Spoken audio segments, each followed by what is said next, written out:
How was Chicago in 1905? A comprehensive historical script. Chapter 1. The Rise of the Great Western Metropolis. Introduction to Chicago at the turn of the century. The year 1905 marked a pivotal moment in Chicago's extraordinary journey from a small frontier trading post to one of the most powerful cities in the Western Hemisphere. Standing on the southwestern shores of Lake Michigan, Chicago had transformed itself into a bustling metropolis that embodied the raw energy, ambition, and contradictions of industrial America. With a population exceeding 2 million residents, Chicago had secured its position as the second largest city in the United States, trailing only New York City. The deal won? This remarkable achievement came just 34 years after the Great Chicago Fire of 1871, which had devastated the city's core and left approximately 100,000 residents homeless. The phoenix-like resurrection of Chicago from those ashes had become legendary, symbolizing American resilience and the boundless possibilities of the new industrial age. The physical landscape. Visitors arriving in Chicago in 1905 would have been immediately struck by the city's imposing skyline. Unlike the horizontal sprawl of most American cities, Chicago reached aggressively toward the heavens. The pioneering architects of the Chicago School had revolutionized urban construction, and their steel-framed skyscrapers dominated the central business district known as the Loop. The city stretched outward in every direction from its downtown core, covering approximately 190 square miles of territory. To the north lay the wealthy residential districts and the elegant mansions along Lakeshore Drive. The west side housed massive industrial facilities and working-class neighborhoods. The south side contained the infamous stockyards that had made Chicago the meat-packing capital of the world, along with diverse immigrant communities and the expanding African-American population. The character of the city. Chicago in 1905 possessed a character entirely its own. It was a city of tremendous contradictions where unimaginable wealth existed alongside crushing poverty. Magnificent cultural institutions stood within sight of filthy slums.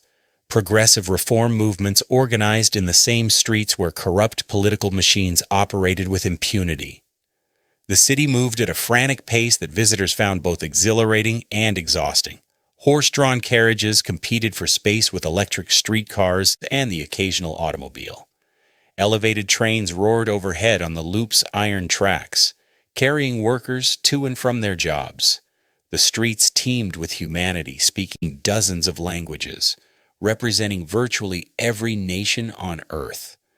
Carl Sandburg would later capture the essence of this era when he called Chicago the city of big shoulders, a place where physical labor and industrial might had built something unprecedented in human history. In 1905, that industrial power was approaching its zenith, and Chicago stood as the supreme symbol of what American capitalism could accomplish. Historical context. Understanding Chicago in 1905 requires appreciation of the forces that had shaped it over the preceding decades.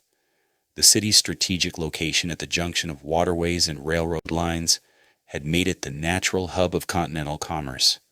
By 1905, more railroad lines converged on Chicago than any other city in the world, and the Union stockyards processed more livestock than any other facility in human history. The World's Columbian Exposition of 1893 had announced Chicago's arrival on the world stage. That magnificent fair had drawn millions of visitors and showcased the city's cultural aspirations alongside its industrial might. The White City, as the exposition grounds were known, had demonstrated that Chicago could compete with any city in matters of beauty and culture. The economic depression of the 1890s had tested the city severely, but by 1905, prosperity had returned. Factories operated at full capacity. Immigrants arrived by the thousands daily, and construction cranes dotted the skyline as new buildings rose continuously. Chapter 2. Architecture and Urban Development. The birth of the modern skyscraper. Chicago in 1905 could legitimately claim to be the birthplace of modern architecture. The necessity of rebuilding after the Great Fire, combined with the skyrocketing value of downtown real estate, had created perfect conditions for architectural innovation.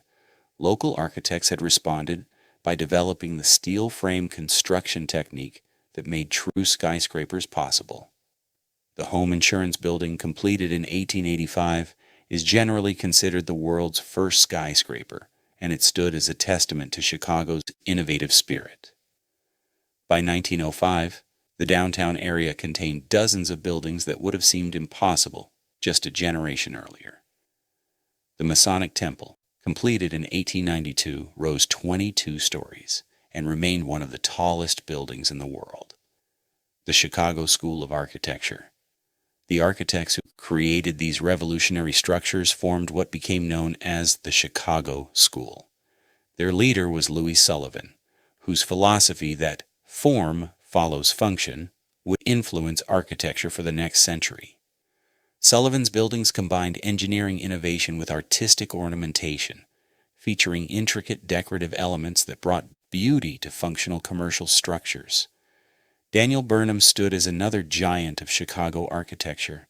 His firm had designed some of the city's most impressive buildings, and he was already working on the ambitious plan of Chicago that would reshape the city's physical form over the coming decades. Burnham's vision encompassed grand boulevards, expanded parkland, and a unified lakefront that would transform Chicago into a city beautiful. Other notable architects practicing in Chicago in 1905 included Dankmar Adler, John Root, and the young Frank Lloyd Wright, who was developing his revolutionary Prairie School style in his Oak Park studio. Wright's horizontal lines and emphasis on harmony with the natural environment would eventually influence architecture worldwide. The Loop and downtown development. The Central Business District earned its name from the elevated railway loop that circled the area beginning in 1897. Within this roughly half-mile square zone, property values reached extraordinary heights, justifying the expensive construction of ever-taller buildings. State Street had emerged as the city's premier shopping district, home to magnificent department stores that drew customers from throughout the Midwest. Marshall Field's flagship store occupied an entire city block, offering shoppers an unprecedented retail experience in an atmosphere of luxury and elegance. Carson Peary Scott, housed in a Louis Sullivan masterpiece, competed for the custom of Chicago's growing middle class. LaSalle Street had become the financial center of the Midwest, home to banks, brokerage houses, and insurance companies. The Board of Trade building anchored the southern end of the street, where commodities traders determined prices that affected farmers and consumers throughout the nation. Transportation infrastructure. Moving people and goods through a city of 2 million required massive transportation infrastructure. By 1905, Chicago possessed one of the most extensive public transit systems in the world. TNT, the elevated railway system, carried hundreds of thousands of passengers daily on its network of lines radiating outward from the loop. The rattling L trains had become synonymous with Chicago, their iron structures permanently altering the character of the streets below. At street level, electric streetcar lines crisscrossed the city, having largely replaced the horse-drawn cars of earlier decades. These streetcars provided affordable transportation to workers traveling between residential neighborhoods and factory districts. The railroad terminals that ringed the downtown area handled more passenger and freight traffic than any other city in America. Grand stations like the Illinois Central Depot and the Chicago and Northwestern Terminal welcomed travelers arriving from across the continent. Neighborhood development. Beyond the commercial center, Chicago in 1905 was a city of distinct neighborhoods, each with its own character and identity. These neighborhoods had developed along ethnic lines, with immigrant communities establishing their own commercial districts, churches, and social institutions. The wealthy Gold Coast along the lakeshore featured elegant mansions and brownstone townhouses inhabited by the city's industrial and financial elite. Prairie Avenue on the near South Side remained home to some of Chicago's oldest wealthy families, though this area was beginning its decline as residents moved northward. Working-class neighborhoods featured block after block of wooden frame houses and brick two-flats, often crowded with extended families and boarders. These modest structures housed the workers who powered Chicago's industrial economy. Chapter 3.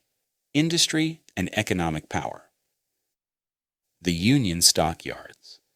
No institution better symbolized Chicago's economic power in 1905 than the Union Stockyards. Covering over 400 acres on the city's south side, the stockyards represented the largest concentration of meatpacking facilities in the world. Each year, millions of cattle, hogs, and sheep arrived by rail from ranches and farms throughout the American West and Midwest. The animals were processed in massive slaughterhouses owned by the great meatpacking dynasties, Armour, Swift, Morris, Hammond, and others. These companies had pioneered the use of refrigerated railroad cars, allowing fresh meat to be shipped to markets throughout the nation and abroad. The stockyards employed approximately 30,000 workers directly, with many more employed in related industries. The work was dangerous, dirty, and poorly paid, but it offered opportunities for immigrants who had few alternatives. The neighborhoods surrounding the yards, known as Packingtown, housed workers in conditions that would soon shock the nation. In 1904, Upton Sinclair had spent 7 weeks investigating conditions in the stockyards for a socialist newspaper. His novel, The Jungle, which would appear in 1906, would expose the horrific working conditions and unsanitary practices of the meatpacking industry, eventually leading to federal regulation. Railroad hub of the nation, Chicago's position as the railroad capital of America remained unchallenged in 1905. More than 30 railroad lines converged on the city, carrying passengers and freight from every direction. The city's railroad workers numbered in the tens of thousands, including engineers, conductors, switchmen, porters, and laborers of every description. The railroad companies had transformed Chicago into the transfer point for goods moving across the continent. Agricultural products from the West passed through Chicago on their way to eastern markets. Manufactured goods from eastern factories arrived in Chicago for distribution throughout the interior. The railroad industry had created enormous wealth for its owners and executives, many of whom had built mansions in Chicago and contributed to the city's cultural institutions. But it had also created a large working class whose labor conditions and wages remained constant sources of conflict. Manufacturing diversity. While meatpacking and railroads dominated Chicago's economy, the city had developed remarkable manufacturing diversity by 1905. Steel mills lined the shores of Lake Michigan, particularly in the southeastern portion of the city and the neighboring community of Gary, Indiana, where United States Steel was constructing massive new facilities. Farm implement manufacturers produced machinery that revolutionized American agriculture.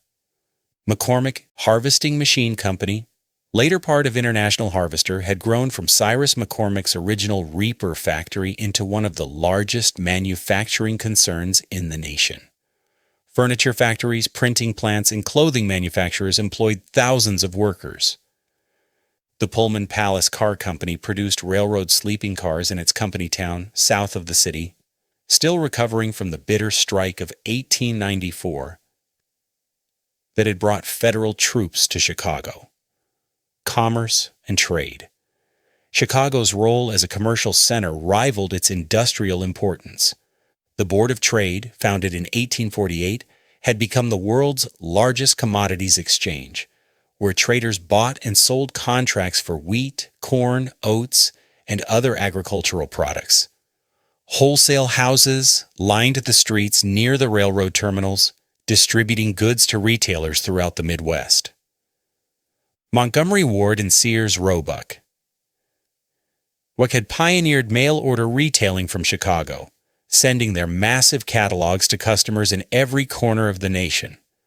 Banks and financial institutions had grown to support the city's commercial and industrial enterprises. Chicago had become the financial center of the interior, though it still lagged far behind New York in overall banking power, labor conditions, and conflicts.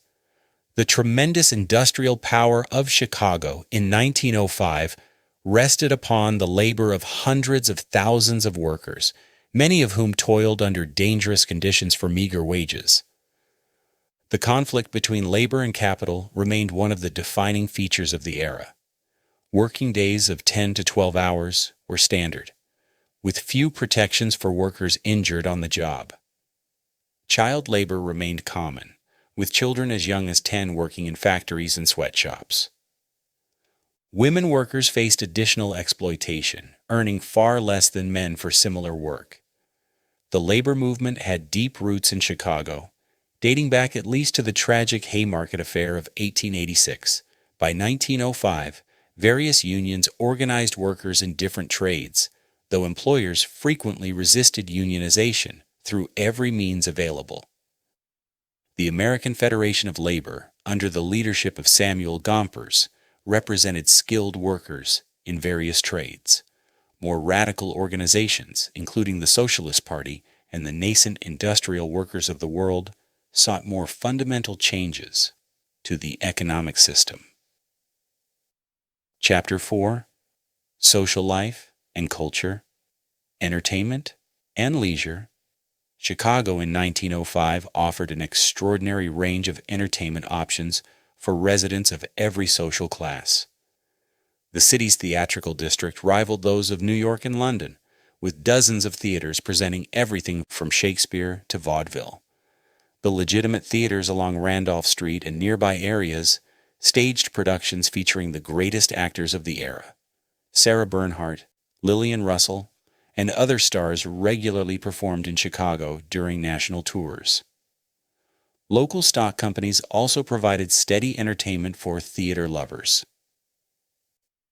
Vaudeville houses attracted enormous audiences to programs featuring singers, comedians, acrobats, and novelty acts. These shows provided entertainment accessible to working-class audiences at modest prices. The concept of moving pictures was beginning to emerge, though the Nickelodeon craze was still a few years away from its peak. Music and the arts. Chicago's cultural ambitions had grown alongside its commercial power. The Chicago Symphony Orchestra, founded in 1891, had emerged as one of the finest musical ensembles in America under the leadership of Theodore Thomas and his successor Frederick Stock. The Art Institute of Chicago, housed in its beautiful building on Michigan Avenue since the World's Columbian Exposition, had assembled an impressive collection and offered instruction to aspiring artists. The city supported numerous other museums, including the Field Museum of Natural History, established from collections displayed at the 1893 fair. A vibrant, popular music scene flourished in Chicago's entertainment districts. African American musicians were developing the blues and early jazz in the saloons and clubs of the South Side. Though the great migration that would transform Chicago's black community was still a decade away. Sports and recreation. Sports played an increasingly important role in Chicago's social life by 1905. The city boasted 2 Major League Baseball teams, the Cubs playing in the National League and the White Sox in the American League. Baseball games attracted large crowds and provided shared experiences that crossed the class and ethnic lines. The University of Chicago, under the leadership of President William Rainey Harper, had built a powerful football program that competed with the best teams in the nation. College football attracted passionate followings and filled stadiums on autumn Saturdays. Boxing remained enormously popular despite its marginal legal status. Bicycle racing, horse racing, and other sports drew their own dedicated followings. The parks and beaches along the lakefront provided recreational opportunities for city residents seeking escape from the crowded streets. The press and media. Chicago supported a vibrant newspaper industry in 1905, with multiple daily papers competing for readers. The Tribune, under the ownership of the McCormick family, positioned itself as the voice of conservative Establishment Chicago. The Daily News offered more popular coverage aimed at a broad readership. William Randolph Hearst had recently established the Chicago American, bringing his sensationalist style of journalism to the city. Other papers served immigrant communities in their native languages, including German, Polish, Yiddish, and Czech publications. The newspapers shaped public opinion, exposed corruption, and provided entertainment to their readers. They also served as important tools of Americanization for immigrant populations learning English and American ways. Social class and society. Chicago's social structure reflected the extremes of the Gilded Age. At the top stood the industrial and financial elite, whose wealth and power shaped the city's development. These families lived in magnificent mansions, belonged to exclusive clubs, and dominated the city's cultural institutions. A growing middle class of professionals, merchants, and managers occupied the comfortable neighborhoods north and west of downtown. These families enjoyed reasonable prosperity and aspired to the respectability associated with home ownership, education, and cultural refinement. The working class formed the vast majority of Chicago's population. These families lived in modest circumstances, often crowded into small apartments or houses. Their lives centered on work, family, church, and neighborhood institutions. At the bottom of the social hierarchy lived the truly poor, crowded into slums where disease, crime, and despair flourished. Charitable organizations and settlement houses attempted to address their needs, but poverty remained an intractable problem. Chapter 5. Immigration and Ethnic Communities. The Immigrant Tide. Chicago in 1905 was one of the most ethnically diverse cities on earth. Immigration had transformed the city's population over the preceding decades, bringing millions of newcomers from across Europe and beyond. By 1905, approximately 80% of Chicago's population consisted of immigrants or their children. The foreign-born population arrived from dozens of countries, each group bringing its own language, customs, religions, and expectations. The patterns of immigration had shifted over time, with the older stock of Germans, Irish, and Scandinavians increasingly joined by Southern and Eastern Europeans. German Chicago. Germans constituted the largest immigrant group in Chicago and had played central roles in the city's development since the 1840s. By 1905, German immigrants and their descendants numbered well over 500,000, making Chicago one of the largest German cities east in the world. German neighborhoods stretched across the north side, with concentrations in areas like Lincoln Park and Lakeview. German-language newspapers, theaters, and social organizations flourished. Turner halls provided physical education and social gathering places for the German community. German immigrants had contributed enormously to Chicago's cultural and economic development. German craftsmen had built much of the city, German merchants had established successful businesses, and German professionals had risen to prominence in every field. Irish Chicago. The Irish had arrived in large numbers beginning in the 1840s, fleeing the Great Famine that devastated their homeland. By 1905, the Irish community had established itself as a powerful force in Chicago's political, religious, and economic life. Irish neighborhoods concentrated in several areas of the city, particularly in Bridgeport on the south side, where the community had developed strong political organizations.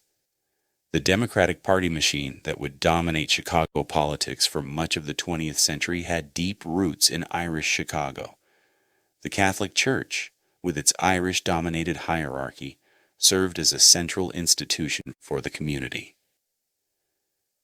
Irish priests, nuns, and lay leaders had built an extensive network of churches, schools, and charitable organizations. Polish Chicago. Polish immigration had accelerated dramatically in the late 19th century, and by 1905 Chicago contained the largest Polish population of any city except Warsaw. Polish neighborhoods had developed on both the northwest side and the south side, centered around magnificent churches that served as community anchors. The Polish community in Chicago maintained strong connections to the homeland and harbored hopes for Polish independence from Russian, German, and Austrian rule. Fraternal organizations, newspapers, and cultural societies helped preserve Polish identity while facilitating adaptation to American life. Polish workers found employment in the stockyards, steel mills, and factories, performing the heavy labor that powered Chicago's industrial economy. Their willingness to work hard under difficult conditions made them valuable to employers, though it also generated tension with other ethnic groups competing for the same jobs.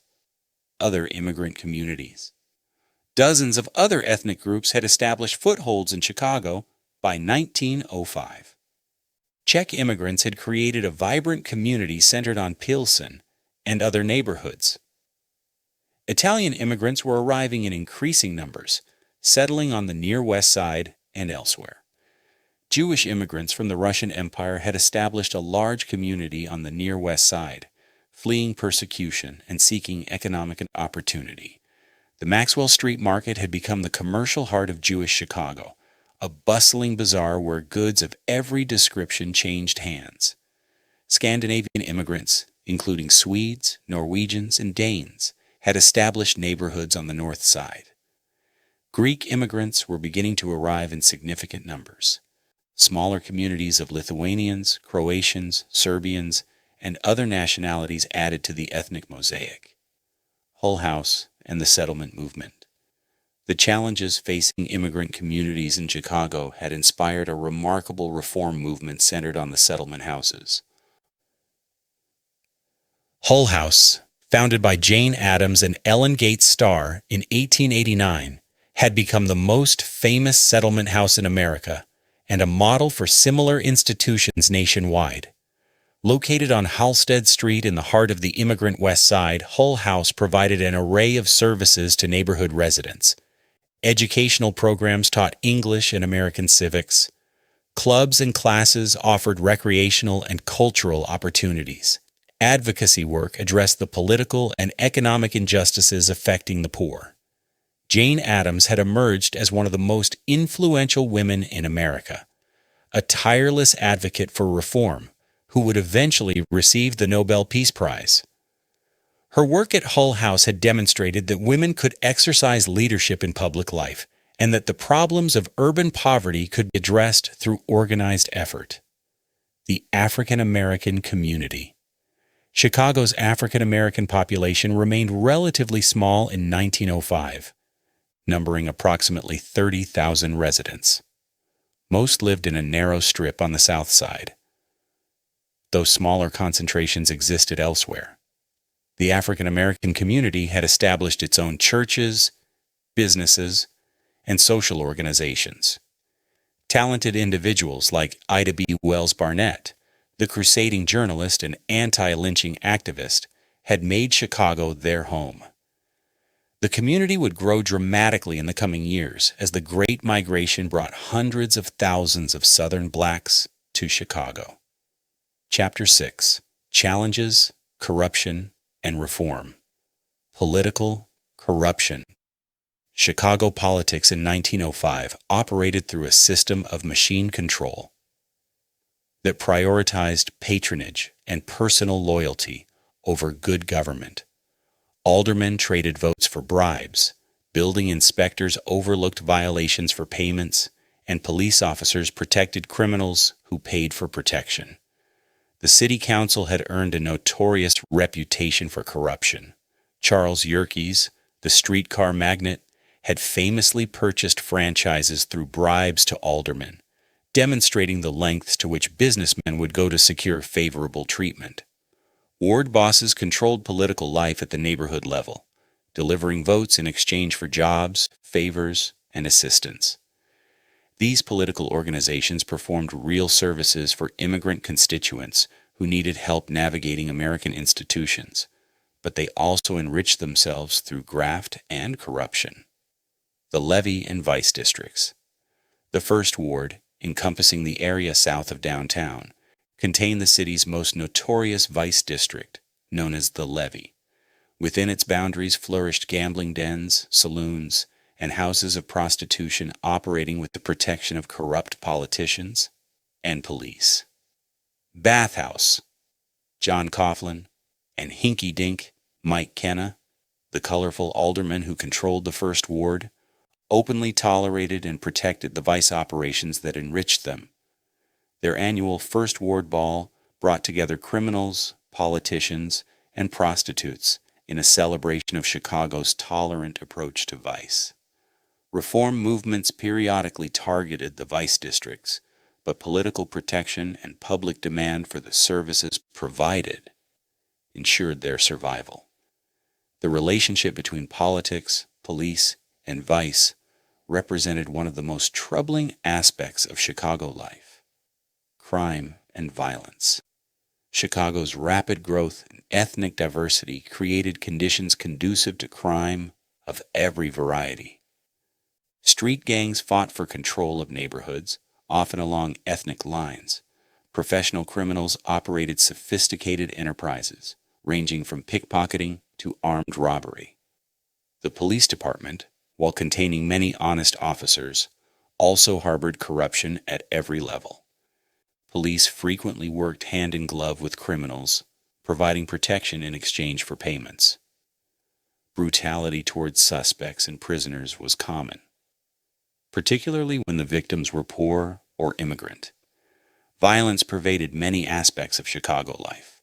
Labor disputes frequently turned violent as companies hired strikebreakers and private guards to break unions. Ethnic tensions occasionally erupted into street fights. The murder rate, while lower than in some American cities, remained a source of concern. Public health challenges. The concentration of population in crowded neighborhoods created serious public health challenges. Diseases like tuberculosis, typhoid fever, and cholera periodically swept through poor neighborhoods, claiming thousands of lives. The city's sanitary infrastructure had improved dramatically since the reversal of the Chicago River in 1900, which had ended the practice of dumping sewage into the lake from which the city drew its drinking water. But many neighborhoods still lacked adequate sewage disposal, and contaminated water and food remained serious threats. Tenement housing conditions contributed to disease transmission. Overcrowded apartments with inadequate ventilation, lighting, and sanitation provided ideal conditions for the spread of communicable diseases. Children suffered disproportionately from these conditions. Housing and living conditions. The housing situation for Chicago's working class and poor ranged from inadequate to appalling. Wooden tenements, crowded rear houses, and basement dwellings provided shelter for families with few alternatives. Building codes existed but were poorly enforced, particularly in neighborhoods where inspectors could be bribed. Fire hazards remained constant concerns, as the memory of 1871 demonstrated what could happen when fire swept through densely packed wooden structures. Recent immigrants often found themselves in the worst housing, paying high rents for cramped spaces in buildings that should have been condemned. Boarders and lodgers filled every available space as families struggled to make rent payments. Reform movements. The challenges facing Chicago in 1905 had inspired diverse reform movements seeking to address the city's problems. Progressive reformers advocated for better government, workplace protections, and improved living conditions. Women played particularly important roles in Chicago's reform movements.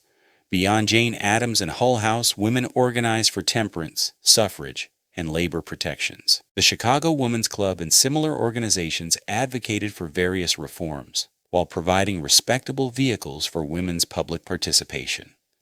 Labor reformers sought to improve working conditions through legislation and union organization. The 8-hour day, workplace safety regulations, and restrictions on child labor all had advocates in Chicago. Some reformers embraced socialism, seeking fundamental changes to the economic system. municipal reformers targeted corruption and inefficiency in city government. They advocated for merit-based civil service, honest elections, and professional administration. Their efforts achieved limited success in the face of entrenched machine politics, education, and opportunity. The public school system provided education to hundreds of thousands of children, serving as a crucial institution for Americanizing immigrant youth. Schools taught English, civics, and the skills needed for employment in the industrial economy. The quality of education varied dramatically across the city, with schools in wealthy neighborhoods far superior to those serving poor immigrant communities. Overcrowded classrooms, inadequate facilities, and underpaid teachers characterized schools in working-class areas.